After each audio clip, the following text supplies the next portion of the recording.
What do you mean?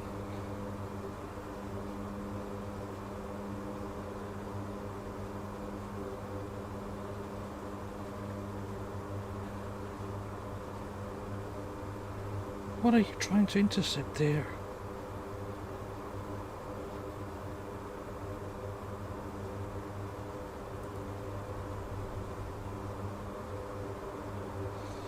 I'm kind of trying to figure out what it's trying to intercept.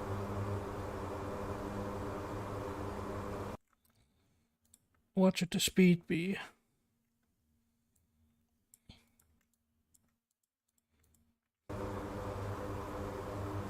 We'll just try to maintain 330 for now.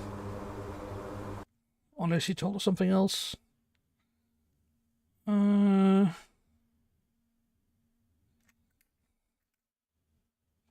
Nope.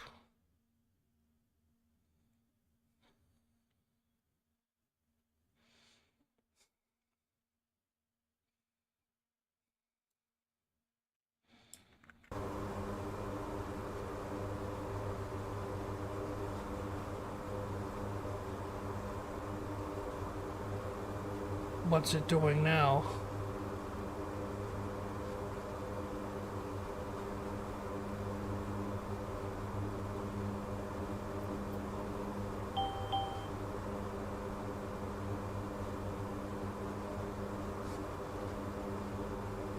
So it wants to go to IP, but it can't figure it out.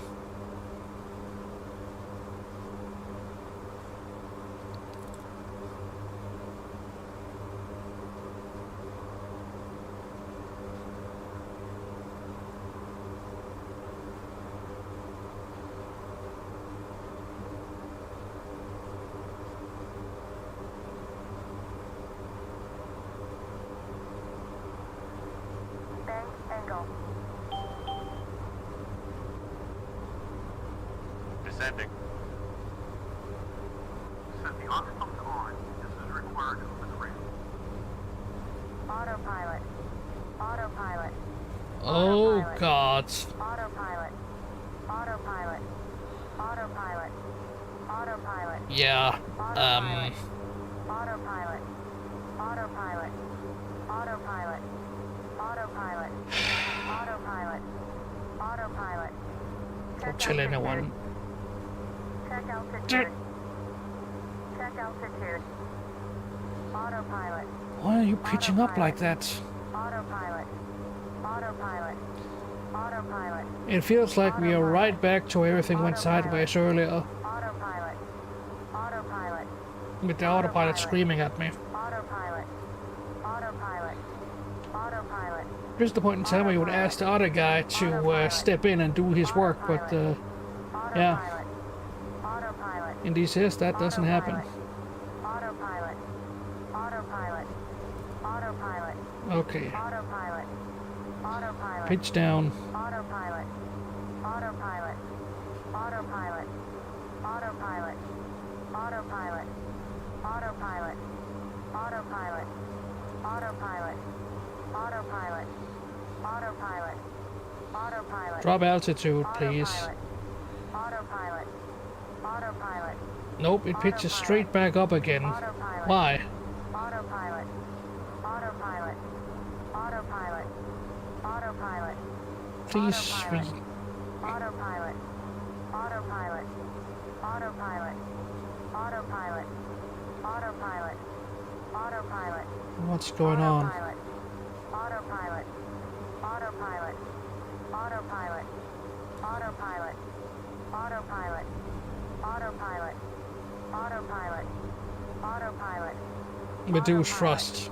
Autopilot. Uh, Autopilot. Autopilot. RPM. Autopilot. Autopilot. Autopilot. Autopilot. Autopilot. Autopilot. Force the damn thing down. Autopilot. Autopilot. I don't even know where my trim buttons are. Autopilot. Autopilot. Autopilot. Autopilot. I don't have a percentage to reference from. Autopilot. Autopilot. Okay, Autopilot. Autopilot. be stable. Good to go. Well, I try, but but this is why I have 2 people in the aircraft.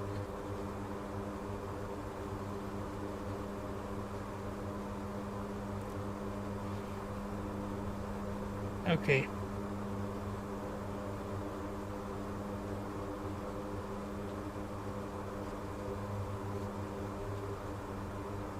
Stall. Stall. Stall. Oh, fuck. Stall. Stall. Yes, of course. Stall. Autopilot. Autopilot. Increase our speed to her. Autopilot. Autopilot. Autopilot. Come on. Autopilot. Up. Autopilot. Autopilot. Autopilot. It's autopilot. Autopilot.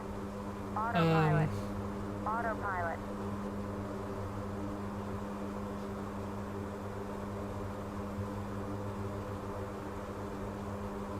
Come on. Turn around. Much. Turning around too much. Stall. Stall. Stall. Stall. Why is it Autopilot. overriding acceptable Autopilot. values here? Autopilot. It shouldn't turn that steeply. Autopilot. Not on its own. Autopilot.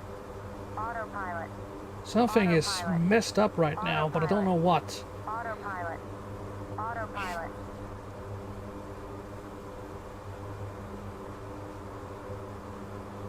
Autopilot. Okay. Autopilot. We'll Autopilot. have to unfuck this. Autopilot. So, Autopilot. Autopilot. Autopilot. stop Autopilot. screaming at me. Autopilot. Autopilot. Autopilot. Autopilot. Autopilot. Autopilot. Nope, doesn't wanna. Autopilot. Autopilot. Yeah, whatever the hell we did earlier has done something to the autopilot. Autopilot.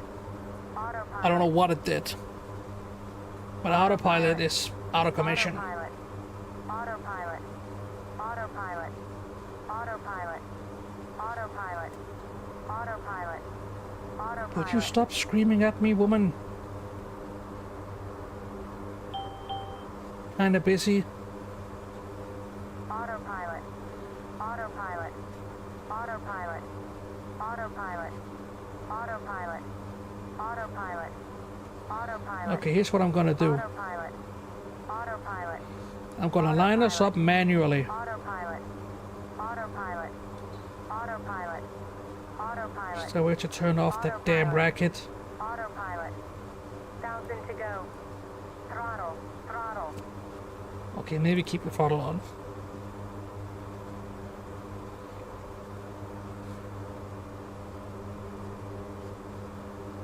There, better.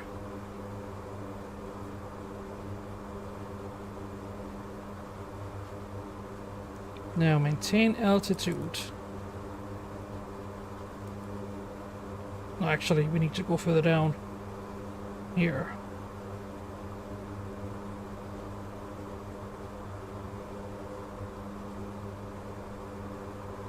Do the turn.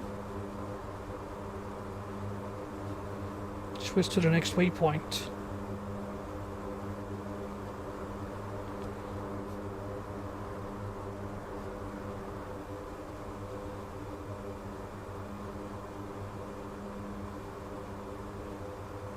And it kept the same waypoint. Why? Set the altitude to 1,500 feet and reduce the speed to 180 knots. Make sure to keep your low flow and nav on after the turn. Check altitude. Shallow diving is a pitch sink. Check altitude. Okay, I'm just gonna ditch this part of the training for now and just try a free flight because this is not working.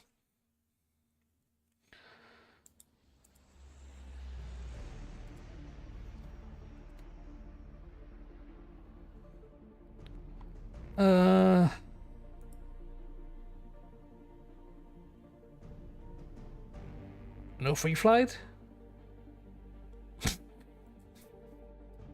Typical. Let's see what we got here. Excellent.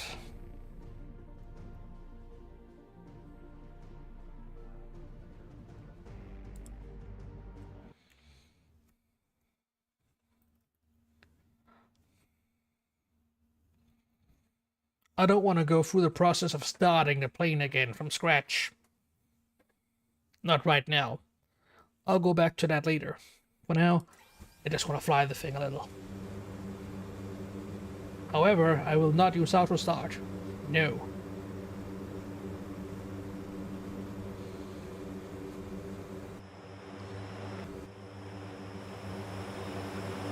Yes, Airplane Simulation Company. I love that company.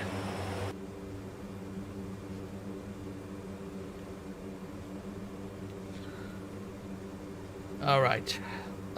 First order of business is calling tower.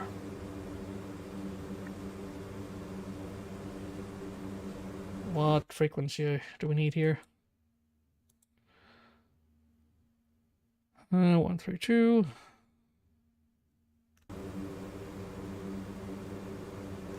What the fuck?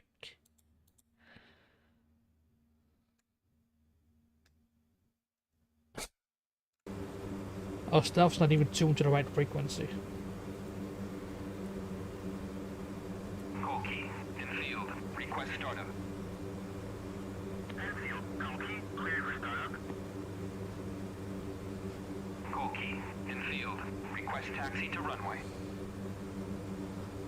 So much for quitting earlier. Now I really just want to keep going. Runway 9. Yep. Is the brake going? Uh-oh. Yes, it is. Let's see.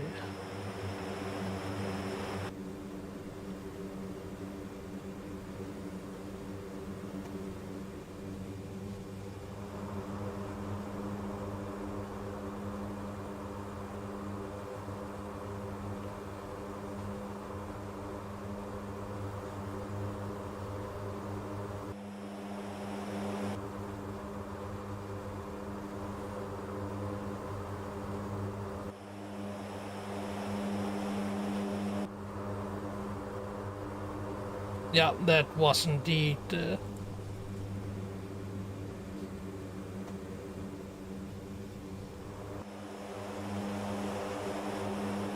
Okay, why are you not going forward?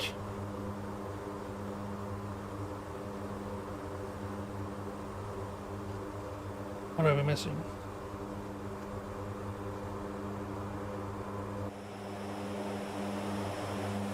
Wheel chucks? No.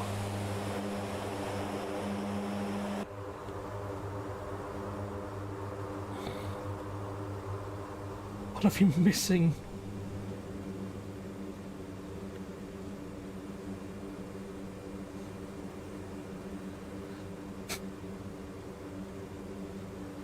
Reverse your brake axis. You think it's the brakes? I don't have that on an axis right now, dude.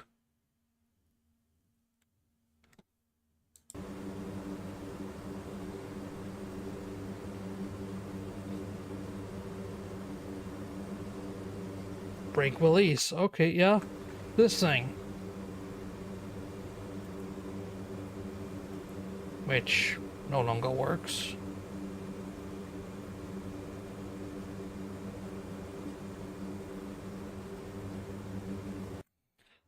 Let's see. Brake release. Left shift W.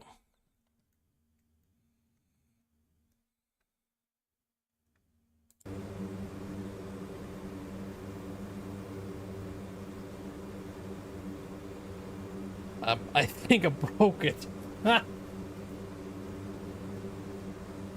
We off to a great start, aren't we?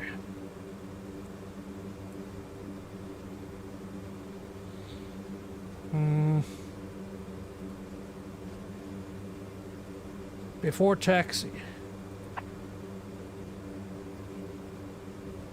Check taxi brakes. Okay. And where would they be? They're just called brakes.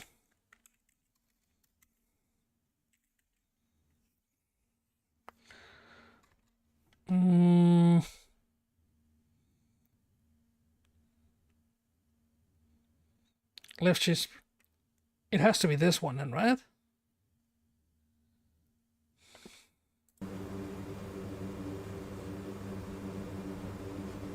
And test kit. Oh, oh. Perhaps that should be turned on. Yep.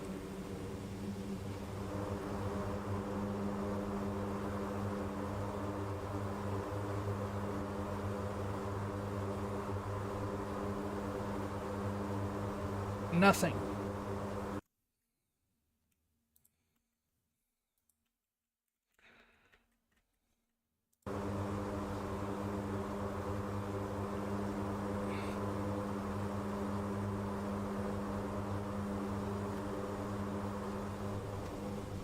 Go to engine.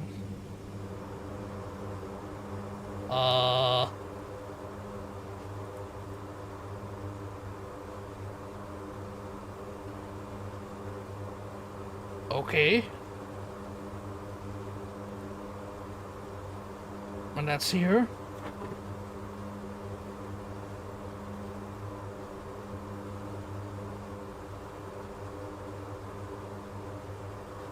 Oh, diagnostics, right.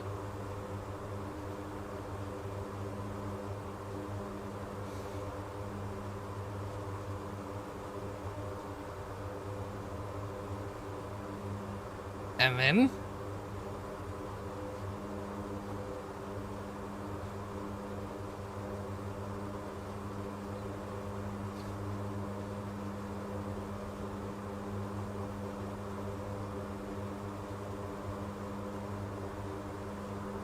I'm in reverse.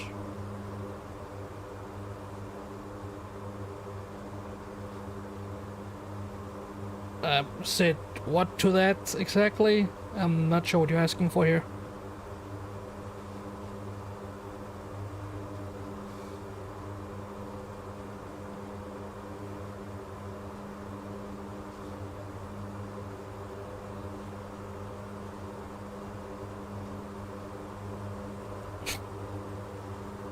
Okay.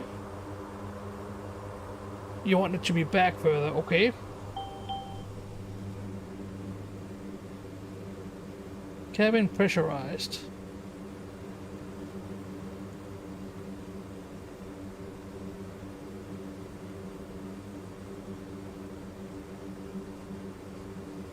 Okay, can we even go backwards even? Nope, nope, nope, nope, nope.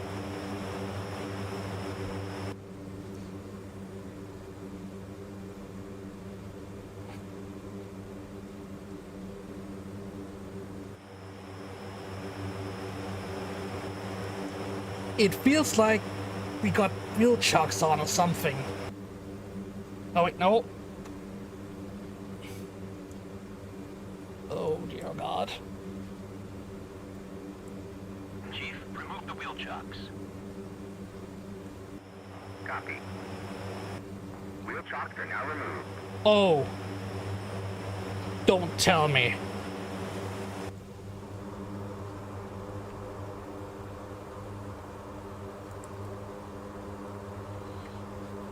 Okay, this thing is no longer responsive.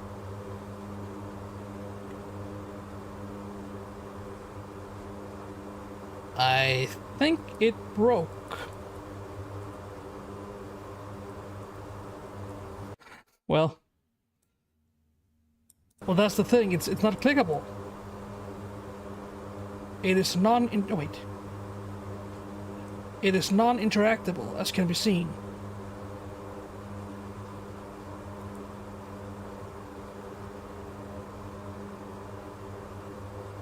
The pedals? Those are for the rudder.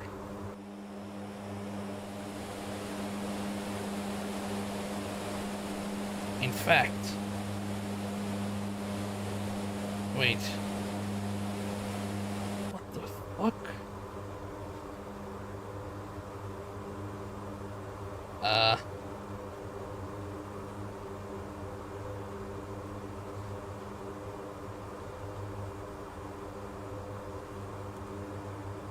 Let's see.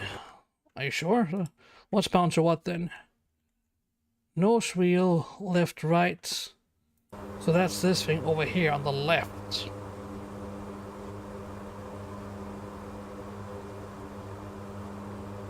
I don't think I actually browned the wheel brakes or anything.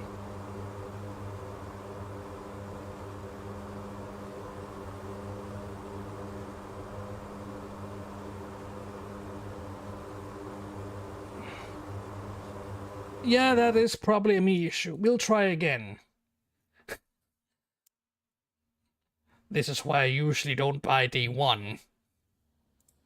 It comes with certain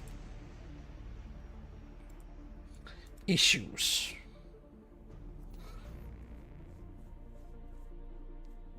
Let's see if we can just take off at least.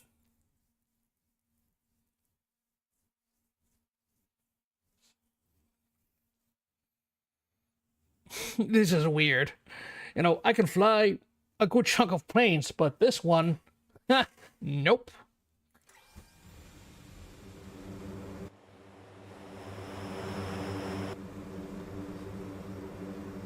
I don't get it.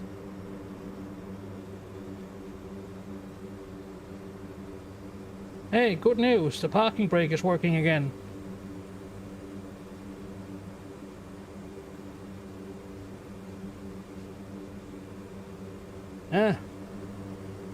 Well, 2 weeks, right? So what's the takeoff speed on this bad boy?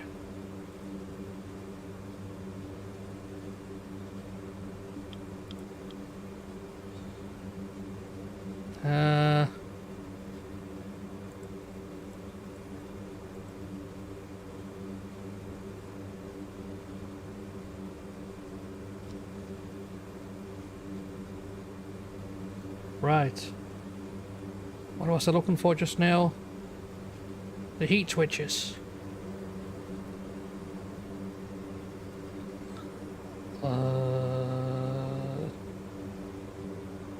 Nope.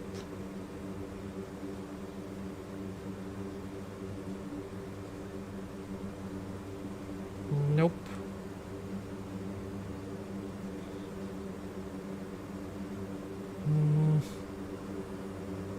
Are these the ones?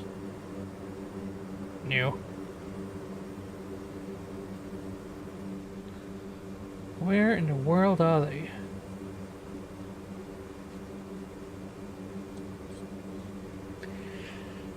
Whew.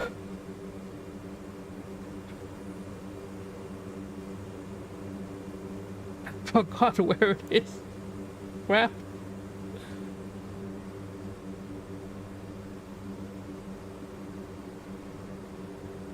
Look, let's just assume everything is okay and ready to go.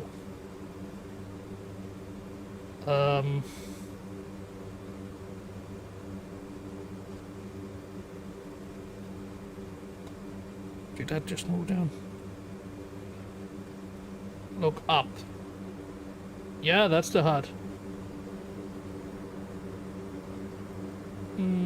Ice protection. Oh yeah, here they are. Good man. Yeah, it's all on. I just have to take off.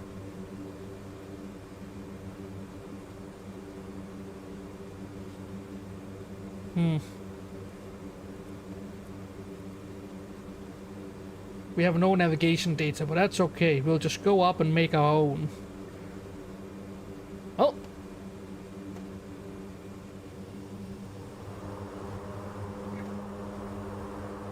Let's do this.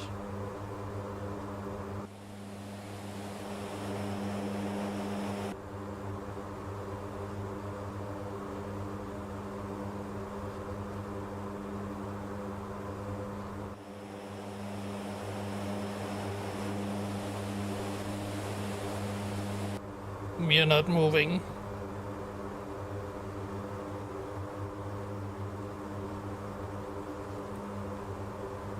Why? Why are we not moving?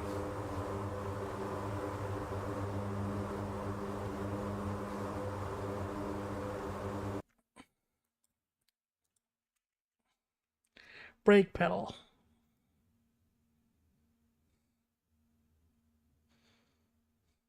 What, you mean this?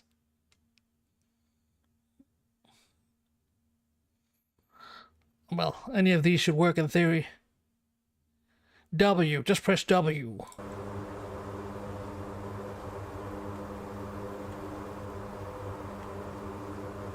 The problem is I'm not getting any feedback on it. As you can see, no feedback. Actually, hold on. Nope, those two go down, but nothing happens then. Why not?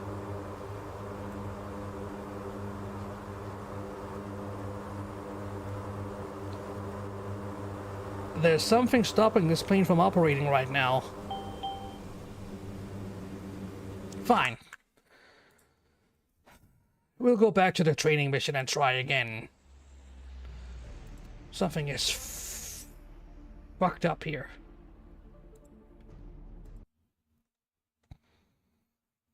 Might be an idea. I don't think that's exactly what I had to do last time around. If I can't make it work now, then I'm just gonna quit and have a look at what's going on Steam.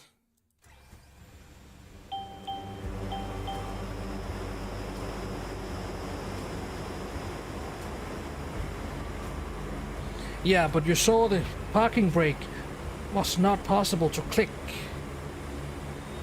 Okay, we're now going to perform the last check before taxi.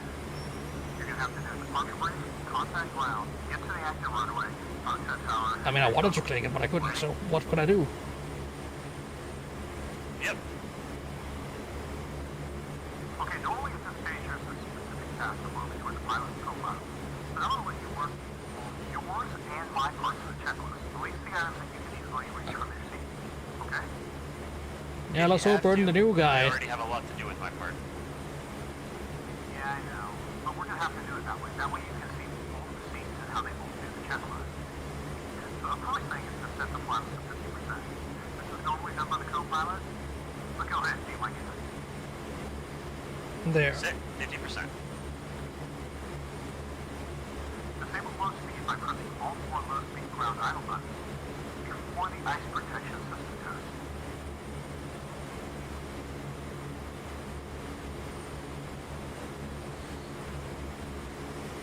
Okay, low speed is off. Now move the engine de-icing switch above your head from auto to on.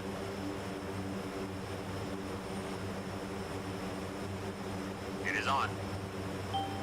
Maybe We're now not this gonna wait one. for the engine anti-ice on message to show and stay. Normally we do this only on the first part of the day if racing conditions exist or are anticipated. Roger. Good. Caution is on. Move the engine switch back to auto. Okay, done. Cycle the anti-ice switch.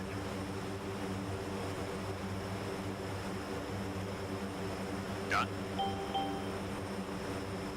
Re-engage the low speed ground idle button.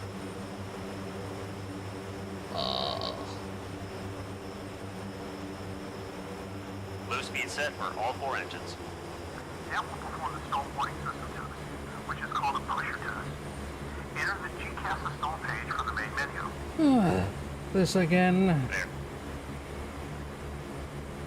And then? The stall warning is on, the pusher is on, and when ready, press the LSK next to the pusher test.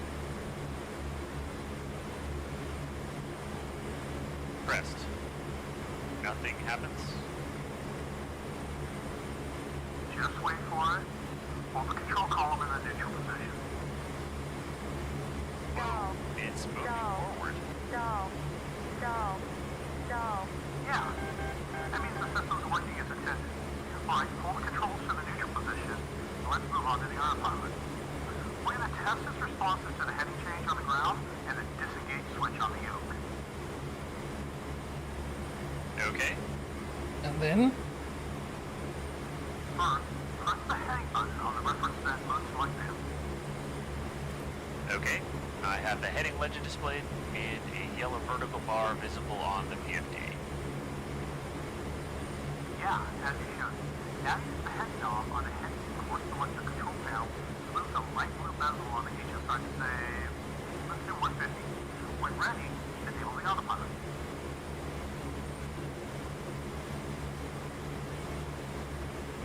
This is not practical at all. What's it currently set to?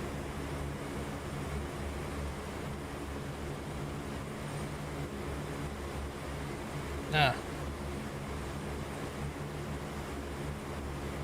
Guess the HTT is what's used here.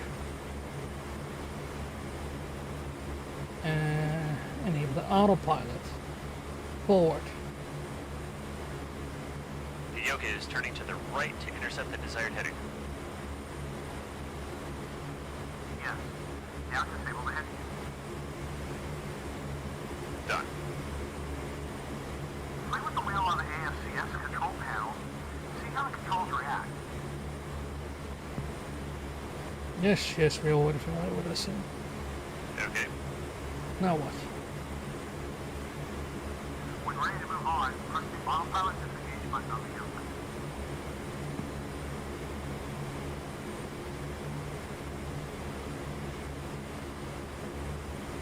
Autopilot disengage button.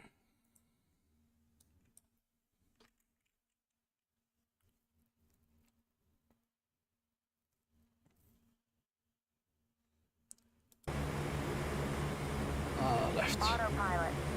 Autopilot. Autopilot. Autopilot. Autopilot. Autopilot. Beginning the Autopilot. AP disengage. Autopilot. Autopilot.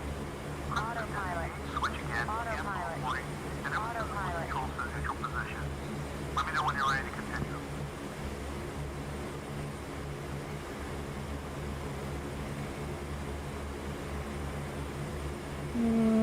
To neutral position. Okay, let's move on. Alright. Check the flight controls. Flight Move the control controls. column, Control. yoke, and rudder pedals to their limits in all directions.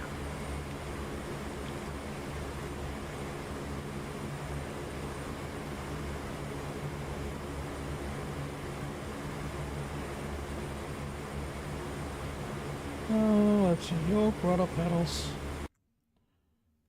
Actually, what do I do with the pedals?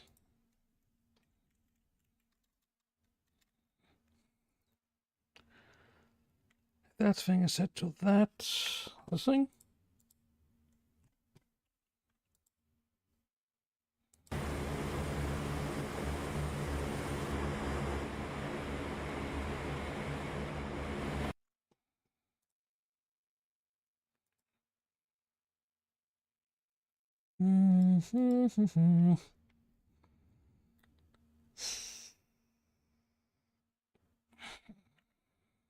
General, yeah.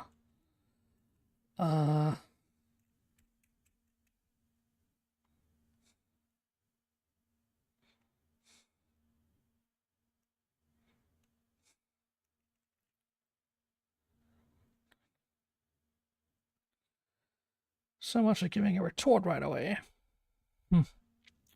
Stupid thing. Left, right. Toe brake. Yeah. I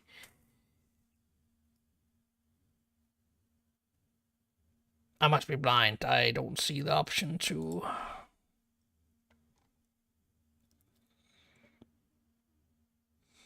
Nope.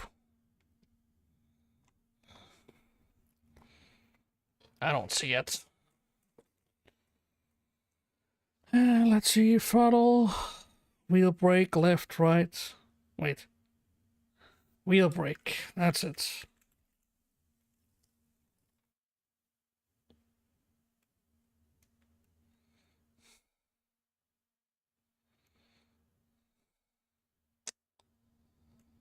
Only as axis. Oh dear.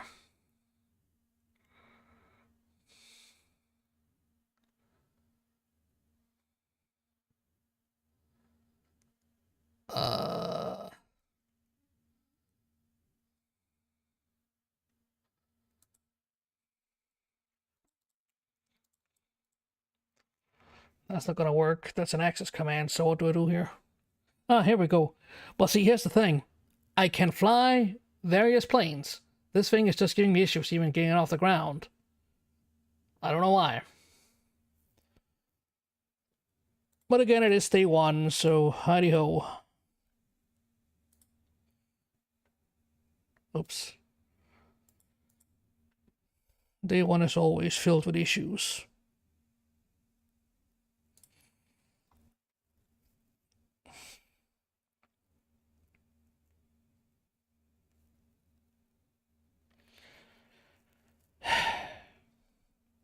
left on off. Wait.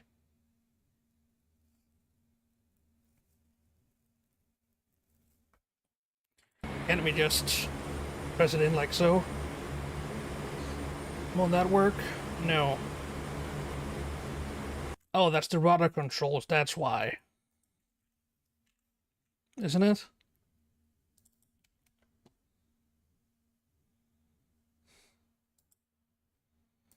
Pretty sure that's the rudder controls.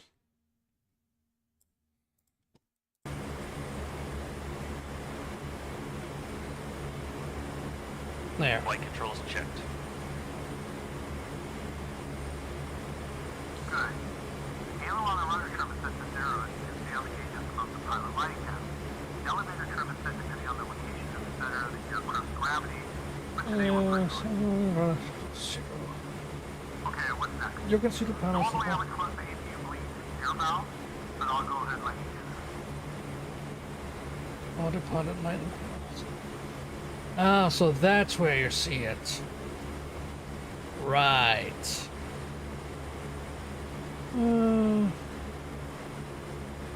Closed. Okay. The air conditioning panel on my side is set. Now all we have to do is turn the radar master switch to on. That thing did more than I thought it Radar was. is on. Weather radar and so on. Okay? Don't forget to close the ramp. Is the ramp open? Right. Stand by. Yep. Loadmaster, clear the ramp.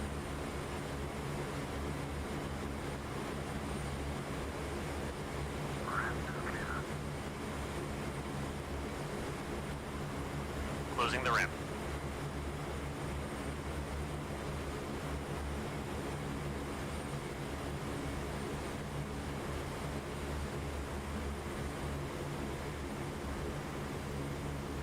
Is it closed? Nope. And ramp is closed. Done. Before taxi checks complete.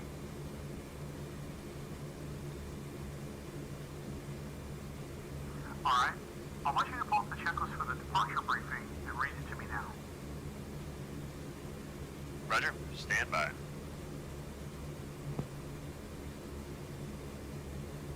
All right, here we go. Departure briefing. We'll do a left seat, normal takeoff. Takeoff data. Gross weight 129,000. Predicted horsepower 4750.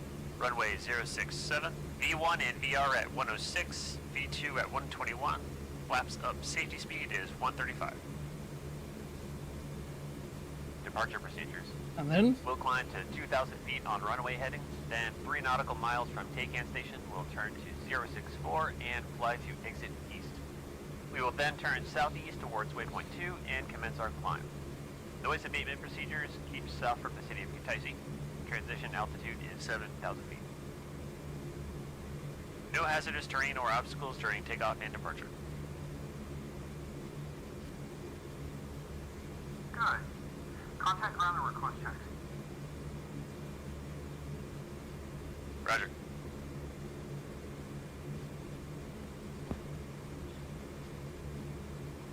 Kutaisi ground, heavy 1-1, request taxi. Heavy 1-1, taxi ground. Taxi Alpha, hold short, runway 07. Finally. Heavy 1-1, taxi Alpha, hold short, runway 07. Check the altimeter setting. Let's see the mystery behind us not being able to move. Altimeter set to 29.90, reading 160 feet. That's here. Same here. Standby altimeter. Check, set to 29.90, reading 160 feet.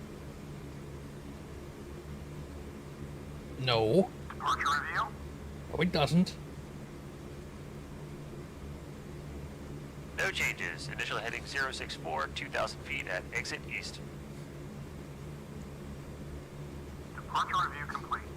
Set the radar to monopulse ground map. MGM is set. Alright. it's time to get out of the low-speed ground idle. You can taxi in LSGI mode, but then you need to make sure that the APU is running. If you look at the system status display, you'll see that the APU only generates electrical power right now with all 4 engines in LSGI. So how do we fix this? Yes, indeed. Okay, switch engines 1 and 4 to high-speed ground idle mode. Done. Now, check the system status display and wait for both engines to generate power. Yep. Power is up. Turn the external power APU switch to off. That's kind of hard to see. Done. Here. And then, Switch engines 2 and 3 to HSGI mode and check the load meters.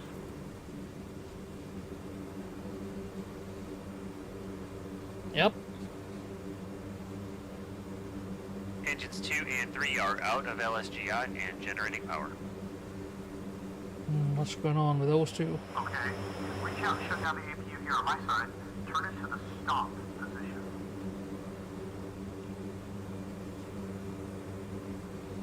Stop.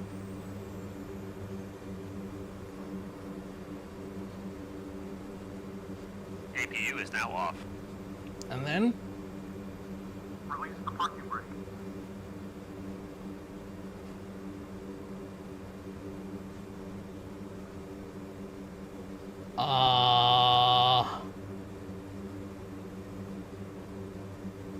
press and hold. Done. Really? Okay, next we would normally set up our defensive system. Okay. Give it to this way. That's an unusual procedure, but okay. Alright, time to move. Before we do though, Oh, hello. a couple of important pointers. So don't touch anything just yet. First of all, try not to use the wheel brakes to control the taxi speed. Instead, use fine thrust changes, okay? Understood. Not with this setup on that. Okay, especially when bringing the aircraft to a full stop, or when taxiing your ground personnel, or places where you can blow up dust or other shit. Makes sense. Try not to And bump into third, people. you don't use your Sure. rudder pedals. But that wheel to the left from your yoke has a range of 60 degrees to either side. I don't need to tell you to go slowly, especially during tighter turns, and especially when you're heavy. I am not a big fan of higher speeds. Otherwise, I'd be flying an F-16. I kind of miss my F-16 right about now. The third thing is a reverse thrust. You're going to want to use it obviously to slow down after landing, but you can also taxi backwards. When you do, make sure you got a load master on the intercom and that he opens the cargo door and lowers the ramp and gives you instructions. Roger. Okay, gently add power and wait for the aircraft to start rolling. Then press on the brakes to stop. Okay.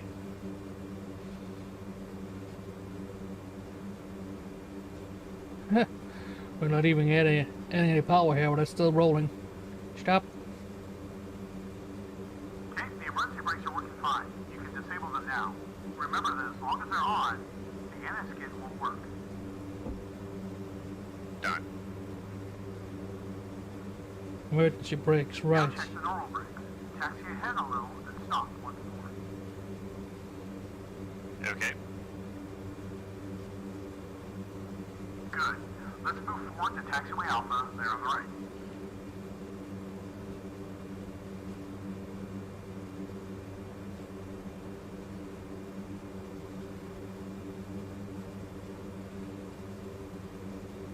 All right.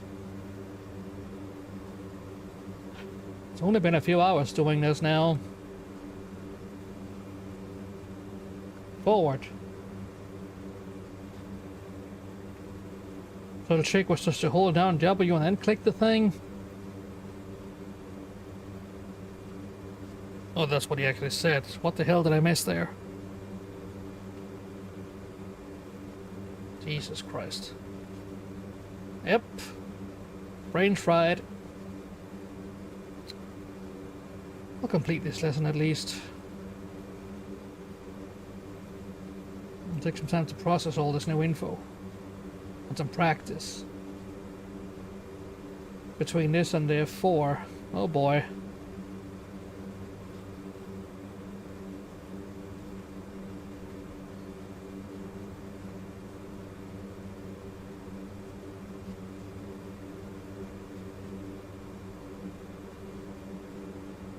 Continue straight on.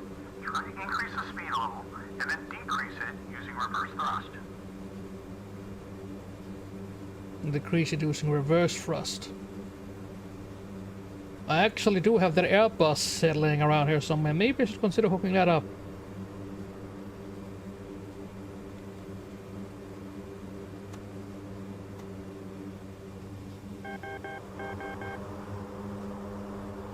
Now look what happened.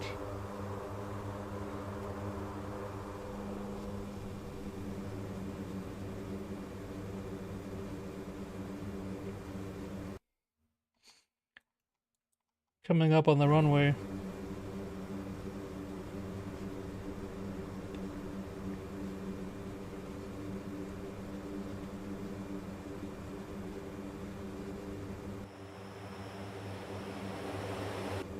Okay, stop here. Lineup checklist. Pitot and Nisa heat switches to on.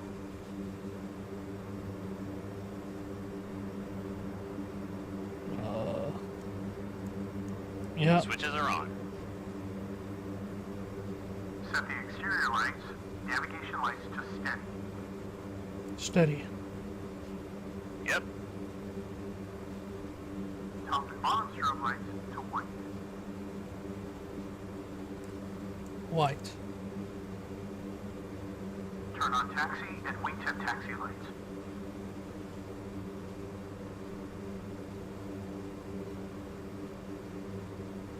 Set. Lineup checks complete. Switch to tower. It's channel 3 on U1. Roger. Press 3 on comm page and confirm with uniform 1.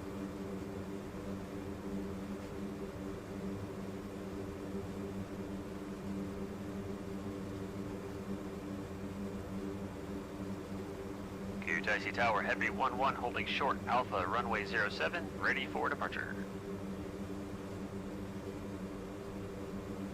Heavy 1-1 with taxi tower, clear for takeoff, runway 07, winds are 040 at 08.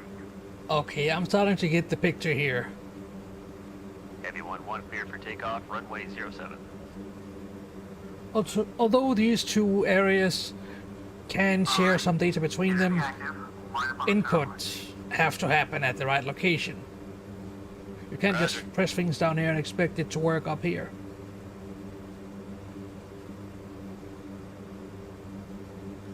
As far as this damn thing is concerned, this is like the UFC.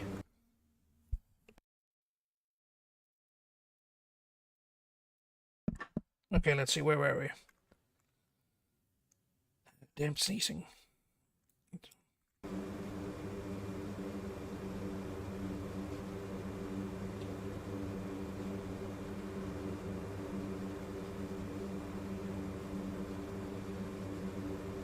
Still weird demands to have the parking brake, so tow brakes on before parking brake will be released.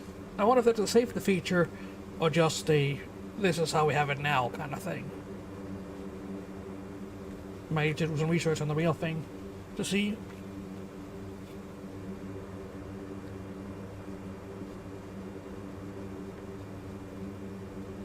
I wonder how the GTI service is gonna look today. It's gonna be nothing but C130s asking for air support. Okay, stop here. Alright. When do we forget? Sandwiches. Huh, I got mine. We didn't set the tack in for Katesi. And that's where I went wrong last time. Shit. Right. Come on. Press nav on the CNBP.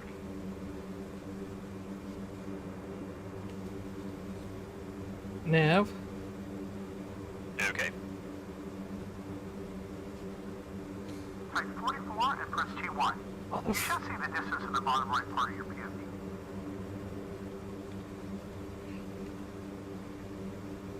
four. Hey, it works now. Great. Done. All set. Yeah, that's what I tried to do earlier. I thought, oh, this is where the scratch pad is, so 4 then. When ready, No. brakes.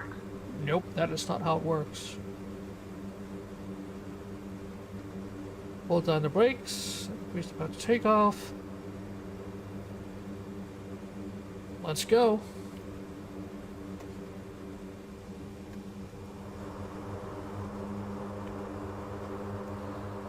Yep. Use nose wheel steering to stay in the middle of the runway.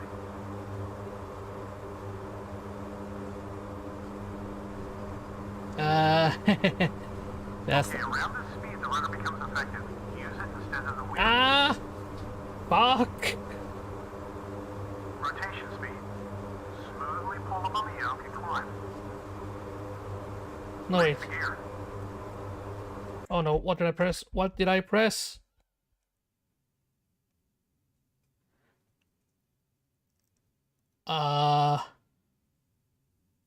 What? What happened? Did I just restart the mission? Oh no. Let's see if there's like a restart the mission combination I need to turn off. This is not the first time this has happened. Restart. Replay, maybe? Nope. Let me just search real fast.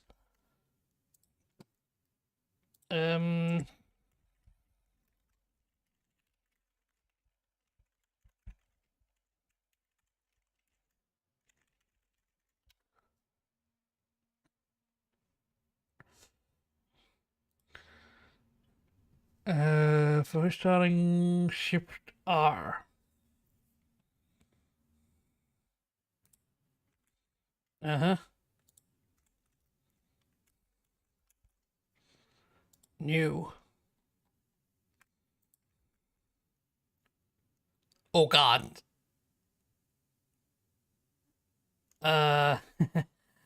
Let's get rid of that.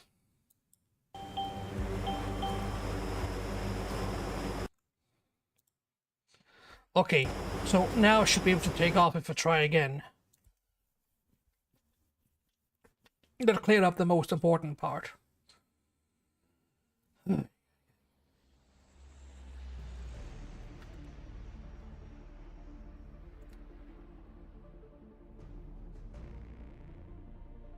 We'll go straight to take off.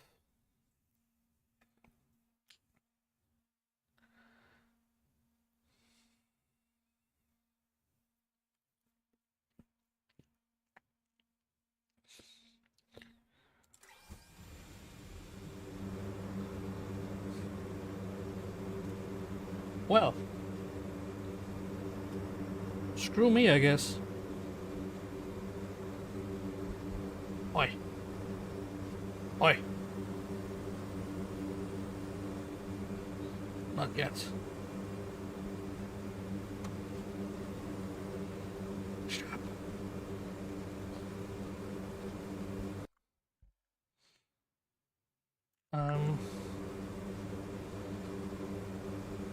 Where are we? We are at Sanaki Koki. We're using TACAN 3.1.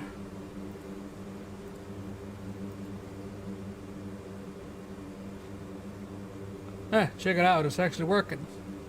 Excellent. We'll go to another airport that also has a function in TACAN. Batumi feels a bit short, but let's do it. 1-6.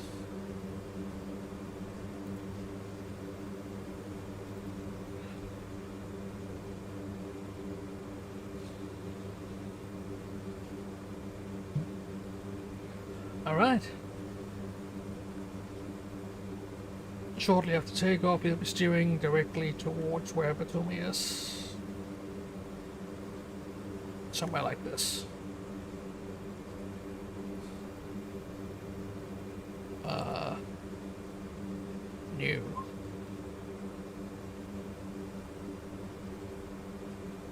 Ah, screw it. Yeah. Set. Anything else? No.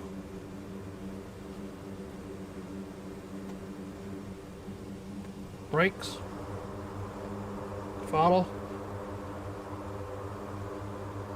Anti-skid.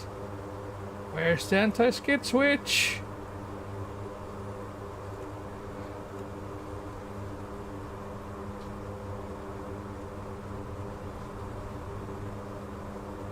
Fuck.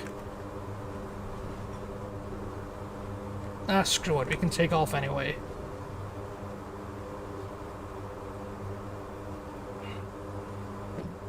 Gear.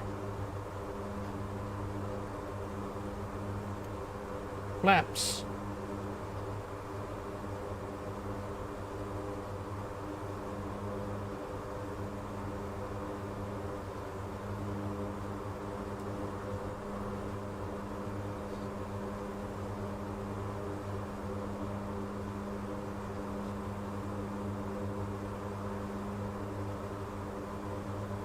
Let's go up to Angels 5 or so.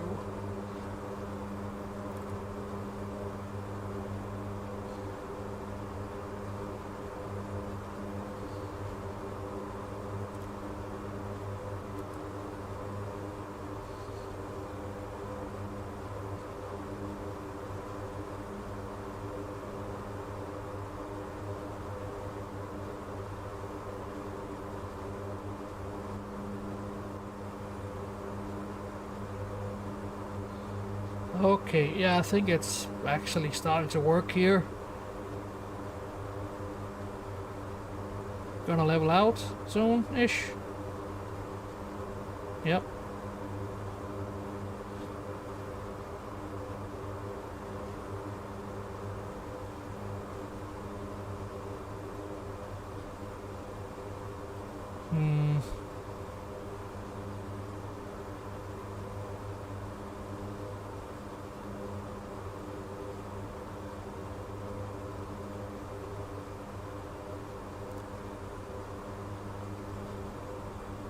Fix that.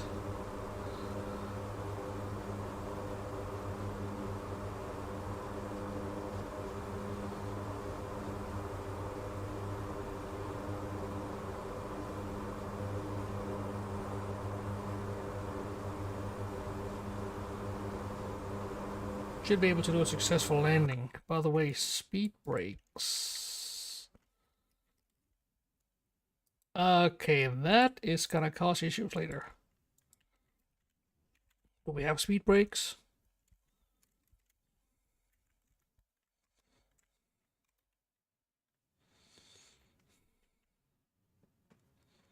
Parking, toe brakes. Huh? Don't we have anything that looks like...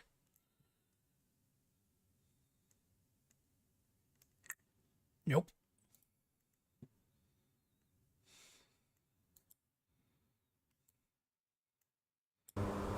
Well then.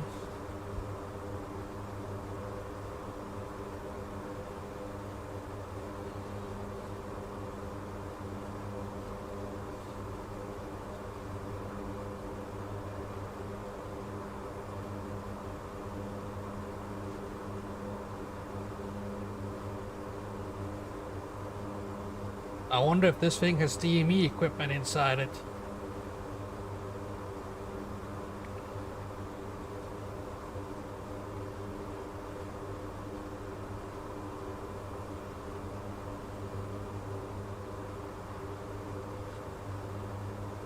What's going on here?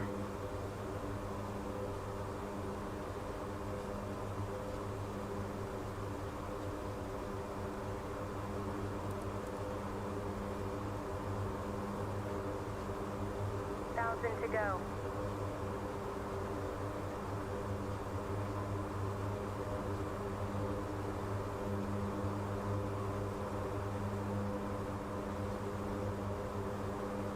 And level out. Check altitude. It's not leveling Check out. altitude. Did I ever... Check altitude. Check altitude. Check altitude. Check altitude. Check altitude. Check altitude. Check altitude. Is there a silencer on this Check damn thing? altitude. Check altitude. Check altitude. Check altitude. Check altitude. Check altitude. Check altitude. Check altitude. Check altitude. Check altitude. Check altitude. Move the alt ref to a lower setting. Check altitude. This thing? Why?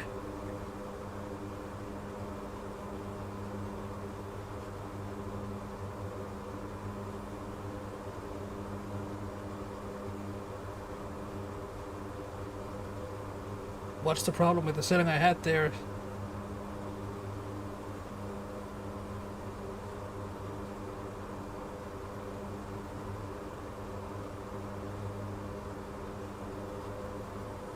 Actually, I gotta think about it.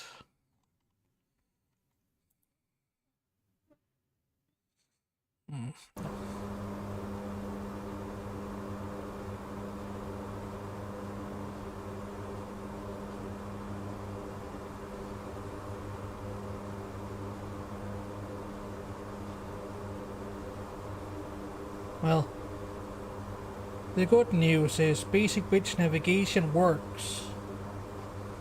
I can navigate between tech cans, no problem.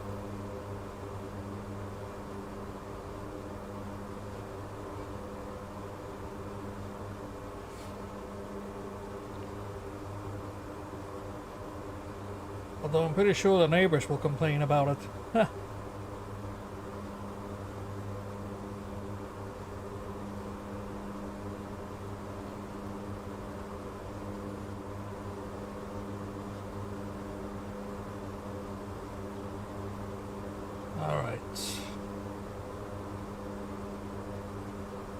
Let's start punching in some numbers for the next tower. 262.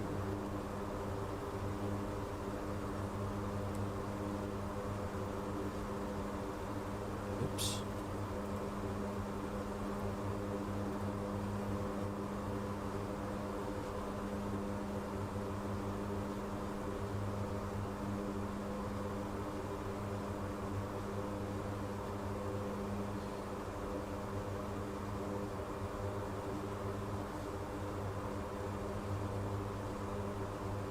Reference one. That is just the the speed. Right.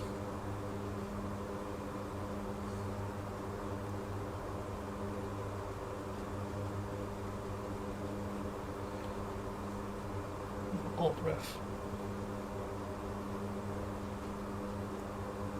I don't get it. Anyway, 28 miles to the airport. We should see something soon.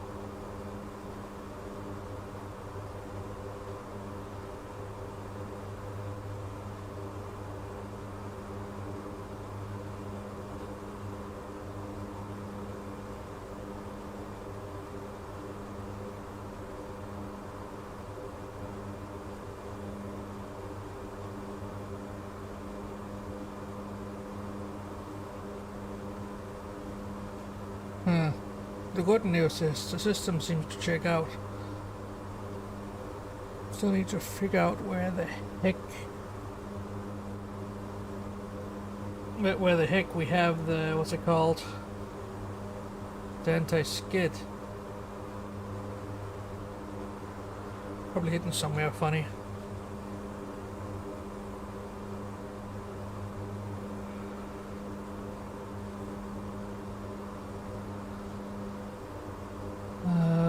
Yes.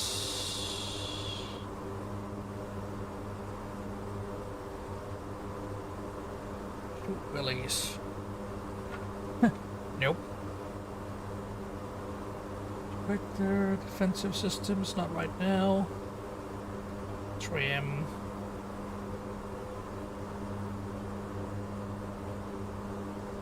Why was this thing never turned on?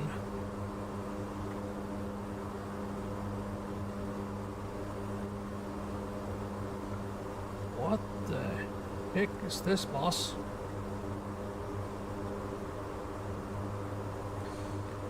Huh.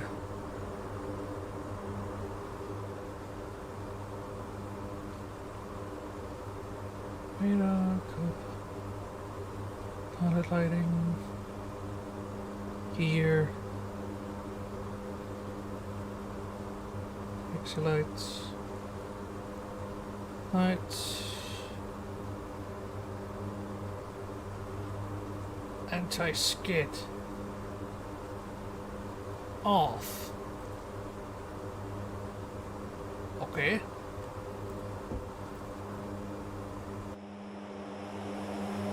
Oh, that's why it acted like that earlier. Okay, yeah, now it makes sense. Now it makes perfect sense.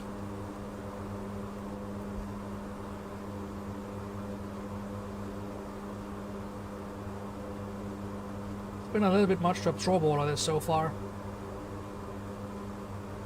You click in between the text and the landing lights, left and right.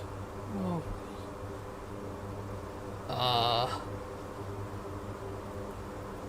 Huh. Neat. Thanks.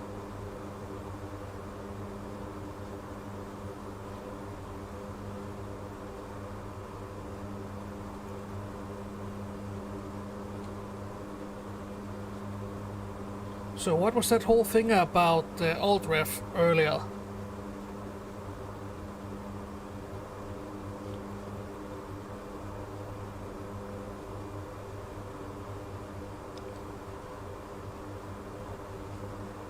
We're about 15 miles out. We should be able to see the airport soon if it wasn't for all this damn fog.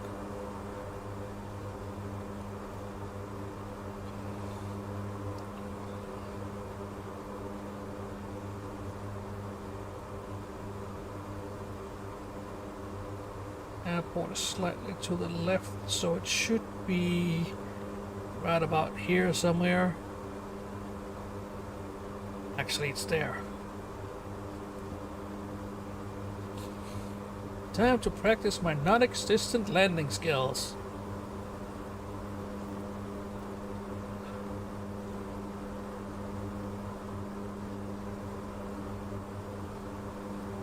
Screw it, why not? All the lights.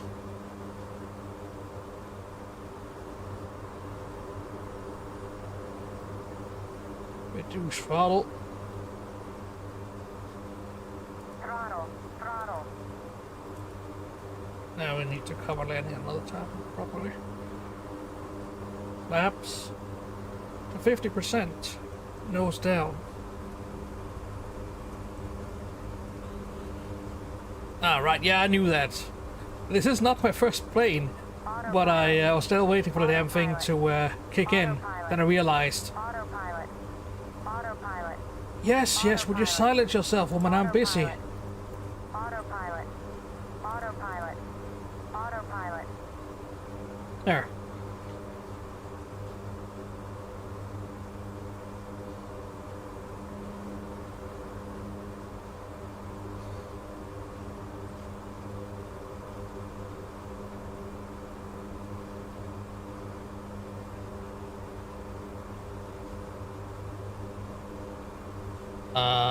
No, I just pressed the button for AP disengage. Check altitude. Check altitude. Check altitude. Check altitude. Check altitude. Check altitude. Check altitude. Okay, you know what? We are going to have to bind that. I am going to go nuts if I'm gonna hear that all the way down. An actual hush button. Okay, you know what? I can work with this. Good tip.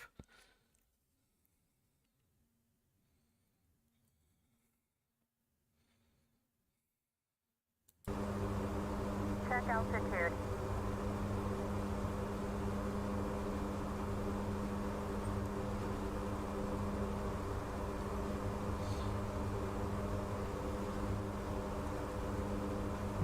pretty short. Yeah, there it is. I have no idea how the crosswind situation is, so we're just gonna go in straight. The important part is just doing it today. Tomorrow I'll focus on doing it right.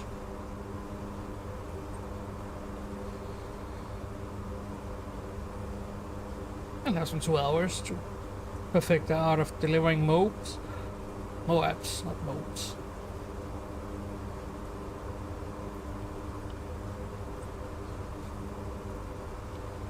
Okay, we are probably approaching overspeed here.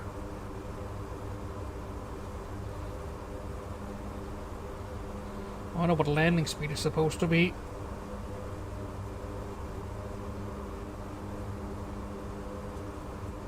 Probably about 120. Wouldn't be surprised. Okay, throttle to idle. Line up. Keep the nose somewhat down. AMU and selecting ACAS and set TAS off. Right. I'll need to have a look at it afterwards. Here we go.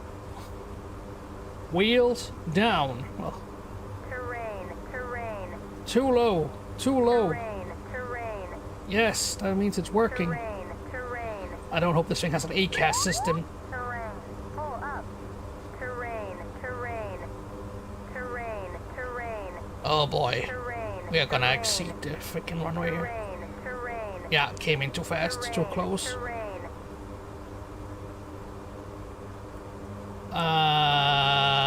Yeah, abort. Too low. Here.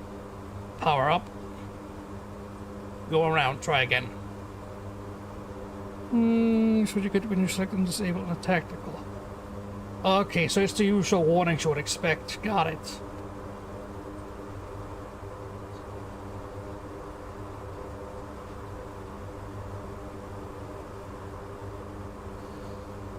Nah. This is no fighter jet. Let's go around and try again. And watch for the hills. I wonder how fast I can go with flaps at full without the damn things breaking.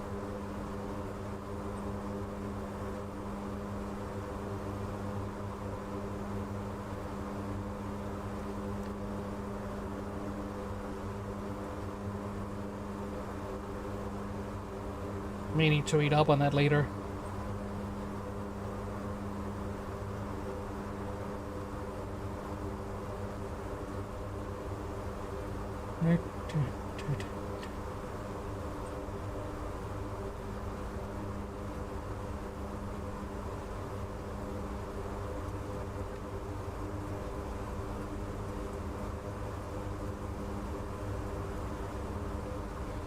Now what happened?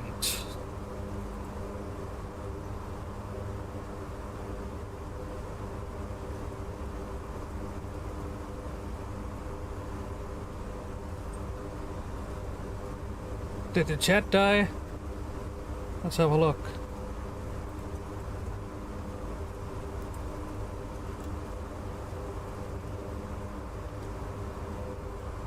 Nope, still runs.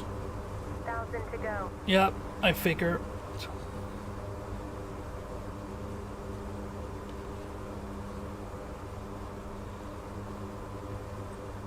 So what's the maximum speed with flaps anyway? Oh, for Christ's sake. Technical issues out the wazoo right now. Is there another Amazon Cloudflare blackout again?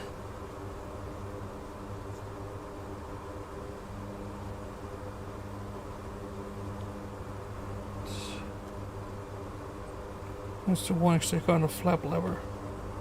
Yeah? Oh, and... Right. I'm not sure what to make of that right now. I understand the ballooning effect though, but I have no idea about what kind of speeds this thing needs. I didn't complete the landing training yet, you see.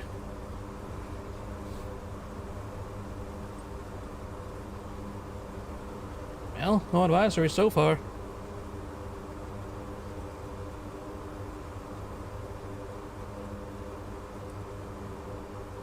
All right.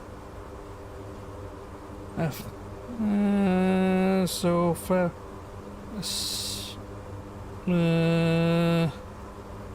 Okay, in that case, I am killing these flaps. They are dead. They're gone.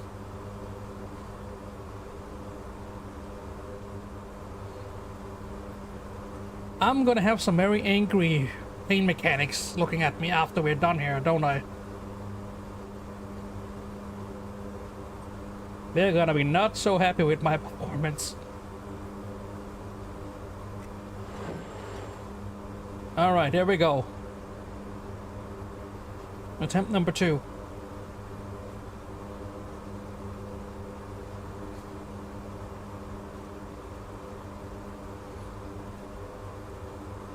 I have those laying around. Excellent. What's your experience with flying anyway?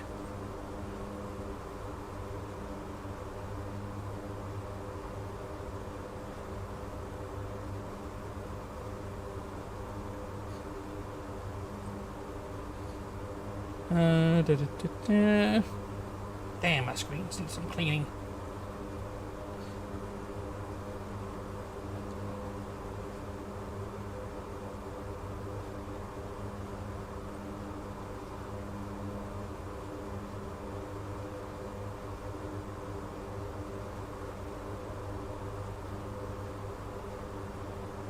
Okay, here we go. Yeah, this seems much more reasonable in terms of speed. Not exactly a good approach, but screw it.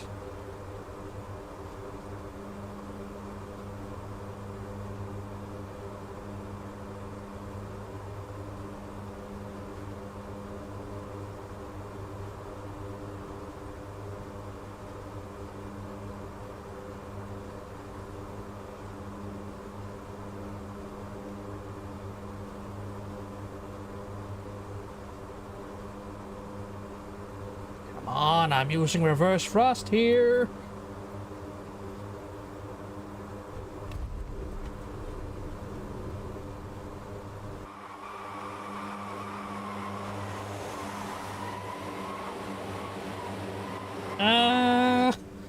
Yeah.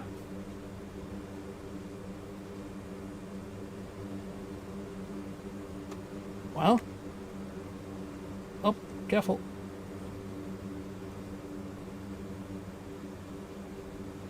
Great news, everybody. We're on the plane, and the plane is not screaming at me.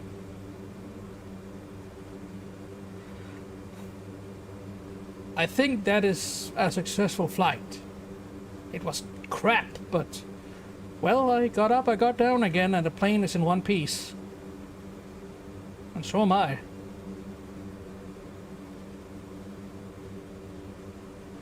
I'd call that a success.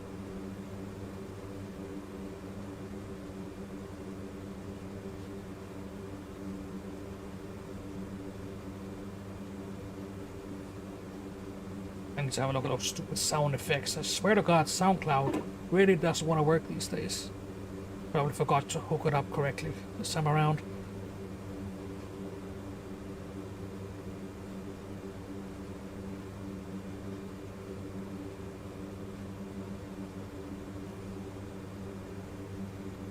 Now to find a spot to park this bad boy.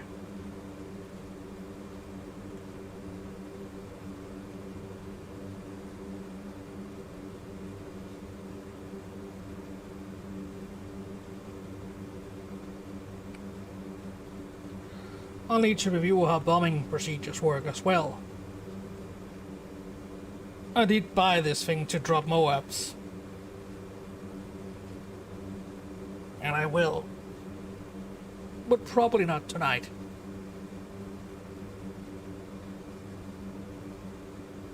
Still, it's been fun.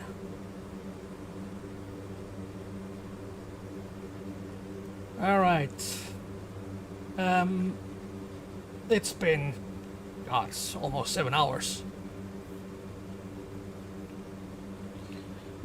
So I think it's about time we have a look at reading targets.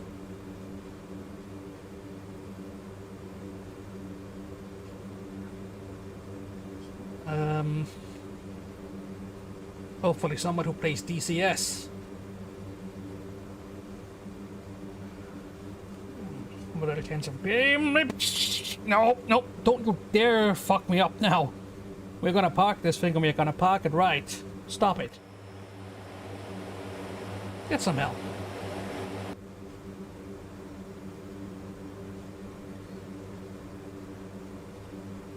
This is probably not the right area to park it in, but we're doing it anyway.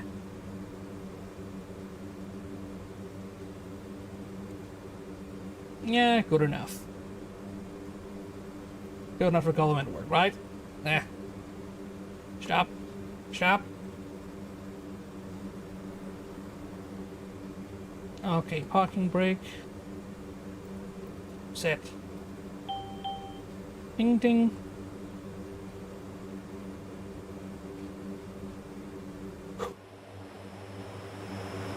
Yeah, kind of garbage.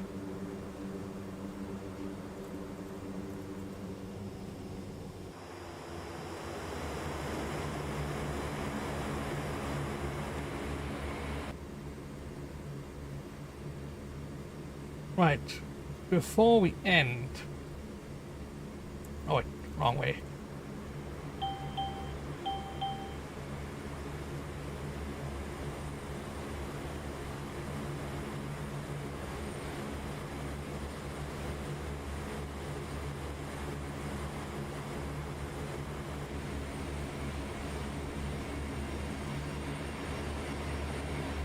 Ha!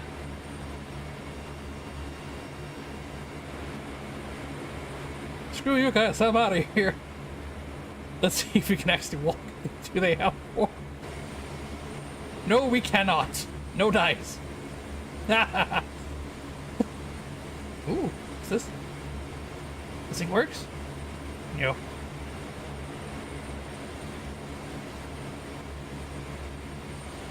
Dude.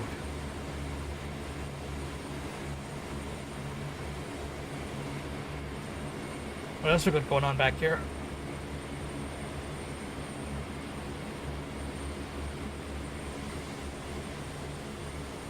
But yeah, gonna wrap it up now. So we are gonna need to find somebody to raid.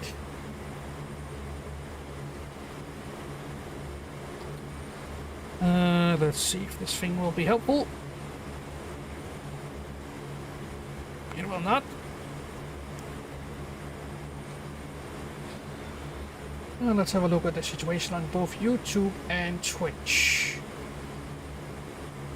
I don't know how the YouTube thing even works for this, but if anyone's watching there, we will figure it out.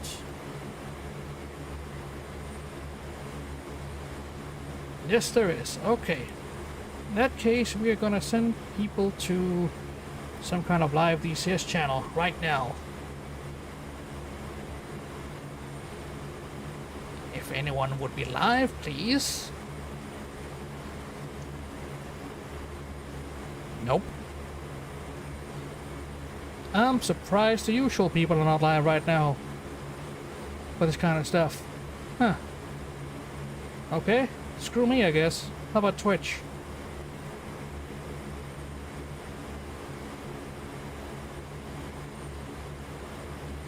I'm gonna ask you for help later.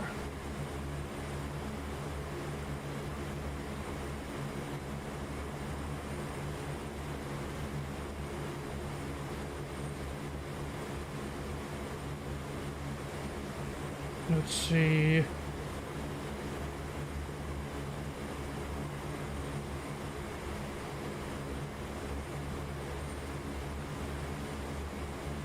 What about this one?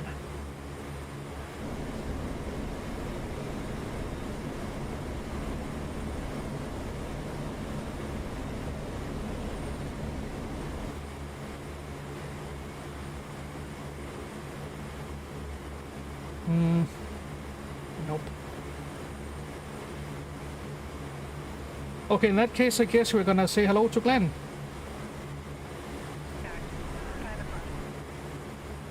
Yeah. Screw it.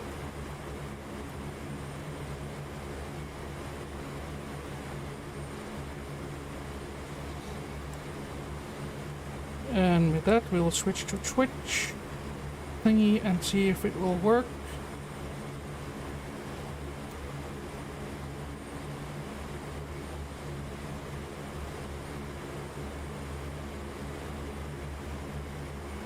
I'm gonna guess it won't.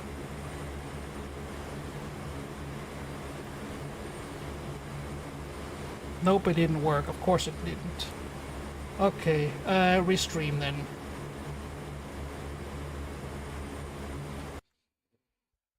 Let's get back to the main menu.